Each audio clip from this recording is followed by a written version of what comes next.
Bondio, Zidane Berkous. Moi, je viens de trouver un autre. Tu vois? Ouais, bravo. Pour Marjorie Defresne et ses enfants, l'autocueillette, c'est comme un jeu.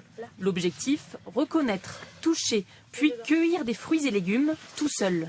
Et après quelques explications... Regarde, hop, ils sont là. Regarde, là. Maya a déjà la main verte. Tu fais quoi? Je cueille des haricots. C'est une activité ludique, et puis c'est bon manger les légumes qui viennent directement de la terre plutôt que d'aller les acheter dans les magasins. Travail d'équipe ou passion solitaire, l'autocueillette séduit de plus en plus. Les clients veulent s'assurer du goût et de la provenance de ce qu'ils ont dans leur assiette. Ça pousse, on les cueille, on les cuit, on les mange. On a beau dire oui, ça vient de France, ça vient d'où de France? Du sud de la France. Ça fait 400 km, 500 km, 800 km. Là, c'est à côté de chez nous. Il n'y a pas photo par rapport au supermarché où on a de la quantité, mais le goût n'est pas du tout le même. Et le prix n'est pas le même non plus. Le prix, un élément important selon Patrick De Vedder. Il gère l'exploitation depuis 20 ans. C'est la première fois qu'il voit autant de monde. 15% de clients en plus depuis le début de l'année. Les fruits et légumes étant tellement chers, les gens viennent ici dans une cueillette pour acheter des fruits et légumes moins chers. Mais cette année surtout, ils se sont rendus compte qu'avec la guerre en Ukraine, il fallait consommer local. Et au moment de payer, les cueilleurs ont de bonnes surprises.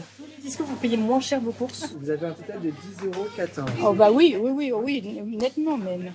En grande surface, les fruits et légumes sont de plus en plus chers. Leur prix a augmenté de 11% en un an.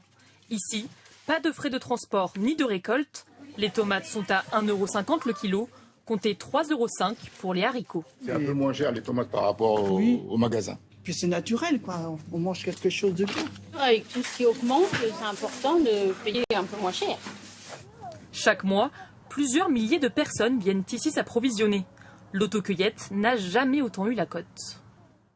Voilà, les consommateurs qui s'adaptent face à l'inflation, face à la sécheresse. Les agriculteurs s'adaptent également. Dans les champs, de nouvelles plantations voient le jour, comme le quinoa, une graine qui n'a besoin que de très peu d'eau pour pousser. Rencontre avec un agriculteur du Maine-et-Loire qui pratique cette culture depuis plusieurs années. Alexandre Guin avec Laurent Scouvrant.